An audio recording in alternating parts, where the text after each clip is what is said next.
जगन्नाथपुरी के मंदिर के प्रसाद में दाल चावल मिलता है, वो मिट्टी की हांडी में क्यों बनता है? वो इसलिए क्योंकि मिट्टी पवित्र होती है, और मिट्टी न सिर्फ पवित्र होती है बल्कि इसमें पका हुआ खाना भी माइक्रोन्यूट्रिएंट्स से भरपूर होता है, ऐसा वैज्ञानिकों का मानना है। अब ये बात तो किसी से छुपी नहीं है कि हमारा शरीर मिट्टी से बना है। हम जब मरते हैं और शरीर को जला देते हैं तो 20 ग्राम मिट्टी में बदल जाता है पूरा शरीर। मिट्टी में कैल्शियम निकलता है, फास्फोरस निकलता है, आयरन निकलता है, जिंक निकलता है, सल्फर निकलता है और 18 माइक्रोन्यूट्रिएंट्स निकलते हैं। मरे हुए आदमी की राख में ये सब वही माइक्रोन्यूट्रिएंट्स होते हैं जो मिट्टी में पाए जाते हैं। जगन्नाथपुरी की मिट्टी पवित्र है, इसलिए हम मिट्टी के बर्तन में ही खाना पकाते हैं, वहाँ दाल पकाते हैं। भगवान को पवित्र चीज ही दी जाती है, अपवित्र चीज भगवान को नहीं चढ़ाई जा सकती।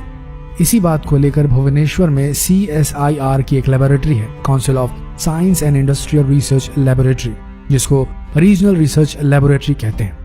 भुवनेश्वर के कुछ वैज्ञानिकों ने विश्लेषण किया कि जगन्नाथपुरी के मिट्टी के बर्तनों में बनने वाली दाल में आखिर क्या है, लेकिन वैज्ञानिक जगन्नाथपुरी की दाल का विश्लेषण करने में असमर्थ रही, जिसे मिट्टी के बर्तनों में पकाया गया था। फिर दिल्ली के कुछ वैज्ञानिकों ने उस पर काम किया, एक प्रेशर कुकर पर बनी दाल पर और दूसरा जगन्नाथपुरी की मिट्टी की हांडी में बनी दाल पर, और उनका जो रिजल्ट है वो रिसर्च रिपोर्ट में है कि जगन्नाथपुरी की मिट्टी की हांडी में बनी दाल में एक भी माइक्रोन्यूट्रिएंट पकने के दौरान कम नहीं हुआ था। जबकि प्रेशर कुकर की दाल को जब उन्होंने रिसर्च करके देखा तो उन्होंने कहा कि इसमें माइक्रोन्यूट्रिएंट्स प्रेशर से बनने की वजह से बहुत कम हो गए हैं। उन्होंने कहा जगन्नाथपुरी की दाल मिट्टी की हांडी में पकाई तो 100% माइक्रोन्यूट्रिएंट्स उसमें बचे हुए हैं, और जैसे ही प्रेशर कुकर में पकाई गई तो इसे माइक्रोन्यूट्रिएंट्स मात्र 13% ही बचे, 87% नष्ट हो गए। प्रेशर कुकर में दाल को जब पकाया जाता है तो उसके मॉलिक्यूल्स टूट जाते हैं। लोगों को ऐसा लगता है कि दाल तो पक चुकी है, लेकिन वास्तव में ऐसा नहीं होता।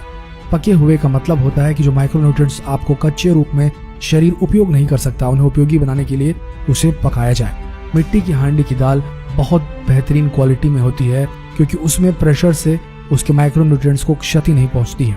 मिट्टी की हांडी की बनाई हुई दाल को खा लीजिए तो उसका स्वाद भी जिंदगी भर नहीं भूलेंगे। इसका मतलब क्या है? भारत में चिकित्सा और आयुर्वेद शास्त्र की पाठ करने से ऐसे विज्ञान का विकास हुआ जहां क्वालिटी मेंटेन रहती है और स्वाद भी साथ में मेंटेन रहता है। शायद इसीलिए जगन्नाथपुरी में मिट्टी के बर्तनों में खाना पकाया जाता है। माइक्रोन्यूट्रिएंट्स की पूर्ति अगर नियमित रूप से होती रहे तो आपका शरीर ज्यादा दिनों तक बिना किसी दूसरे की मदद से काम करता रहता है। हजारों सालों से मिट्टी के बर्तनों में इस देश में खाना बनाया जा रहा है। पहले हम एल्यूमिनियम के बर्तनों में खाना नहीं पकाया करते थे। हिंदुस्तान में बक्साइट के खजाने भरे हुए हैं। कर्नाटका में बहुत बड़ा भंडार है, तमिलनाडु में, आंध्र प्रदेश में बक्साइट के बड़े भंडार हैं। हिंदुस्तान भी बना सकता था अगर बक्साइट है तो। एल्यूमिनियम बनाना कोई मुश्किल काम नहीं, लेकिन हिंदुस्तान ने नहीं बनाया क्योंकि उसकी जरूरत नहीं थी। इसलिए कुम्हारों की एक पूरी की पूरी जमात इस देश में खड़ी की गई ताकि आप मिट्टी के बर्तन बनाएं। कुम्हारों से बड़ा वैज्ञानिक कौन है? अब ये कुम्हार हैं जो इतने बड़े वैज्ञानिक हैं इस देश के, जो मिट्टी के बर्तन बनाकर हजारों सालों से हमें दे रहे हैं हमारे स्वास्थ्य की रक्षा करने के लिए। हमने उनको नीची जाति बना दिया है, लेकिन कुम्हार नीचे कैसे हो गया जो सबसे बड़ा वैज्ञानिक का काम करता है? मिट्टी के बर्तन बनाकर आपके माइक्रोन्यूट्रिएंट्स को, आपके सूक्ष्म पोषक तत्वों को कम नहीं होने देने के लिए मिट्टी का सिलेक्शन करता है वो, ताकि आप उसमें खाना बना सके। मिट्टी के बर्तन जिसमें कुल्हड़ बनता है, अलग अलग मिट्टियों से अलग अलग बर्तन बनाए जाते हैं। जो हांडी होती है उसे खास तरह की मिट्टी से बनाए जाते हैं। कुल्हड़ जो होता है उसे खास तरह की मिट्टी से बनाया जाता है। जो हांडी होती है उसे ऐसी मिट्टी से बनाया जाता है जिसमें कैल्शियम और मैग्नीशियम अधिक हो, इसीलिए जो भी पोषक तत्व रहते हैं बहुत बेहतरीन तरीके से बने रहते हैं। ये सब कुम्हार का काम है और कुम्हार हजारों साल से थैंकलेसली ये जॉब करते आ रहे हैं। इन्हें कोई यूनिवर्सिटी पढ़ाने नहीं आती, इन्होंने अपने पुरखों से सीखा है जो सीखा है। कितने महान लोग हैं और दुर्भाग्य है सरकार का कि इन्हें बैकवर्ड क्लास में गिनती है। हांडी जब खत्म होगी मतलब उसकी लाइफ पूरी हो जाएगी, तो ये हांडी फिर से मिट्टी में मिल जाएगी और फिर मिट्टी से हांडी दूसरी बन जाएगी। मिट्टी की हांडी के बाद अगर कोई चीज है तो वो है कांसा।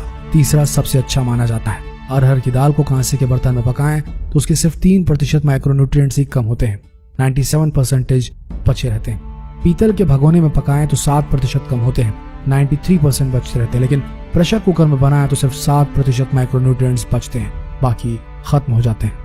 मिट्टी की दाल खाना शुरू करें, मिट्टी की हांडी में रखी दाल खाना शुरू करें। चावल खाना है तो मिट्टी की हांडी में पकाएं। जिनका शुगर यूनिट 480 के ऊपर है, ऐसे पेशेंट्स को 8 से 9 महीने नियमित रूप से मिट्टी की हांडी में दाल और चावल खाना चाहिए। हांडी की खिचड़ी नियमित रूप से खाइए और मिट्टी का तवा भी लेकर घर में रोटी बनाने के लिए बाजरे की रोटी बनाइए, इससे आपका स्वास्थ्य सही रहेगा। 8 महीने के बाद जब आप शुगर टेस्ट कराएंगे तो आपको 400 यूनिट वाला 180 यूनिट पे आ जाएगा। बिना किसी मेडिसिन के, बिना किसी इंजेक्शन के, बिना किसी तकनीक के मिट्टी की दाल खा के, मिट्टी का चावल खा के, मिट्टी की खिचड़ी खाएं और स्वस्थ रहें। शायद यही कारण है जिसकी वजह से जगन्नाथपुरी में मिट्टी के बर्तनों में खाना पकाया और परोसा जाता है। आशा करते हैं वीडियो आप सबके कौतूहल से भरे उन सवालों का जवाब दे पाया होगा। तो अब इस जानकारी को अपने तक सीमित न रखें, इस वीडियो को जितना हो सके शेयर करें ताकि बाकी लोगों को भी मिट्टी से बनने वाले, बर्तनों से पकने वाले खाने के स्वास्थ्य लाभ पता चले और जगन्नाथपुरी में बनने वाले मिट्टी के बर्तन में जो प्रसाद बनाया जाता है उसके गुणों का भी भान हो।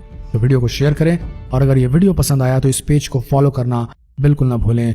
मिलते हैं अगले दिलचस्प वीडियो में, तब तक के लिए आप सबका धन्यवाद।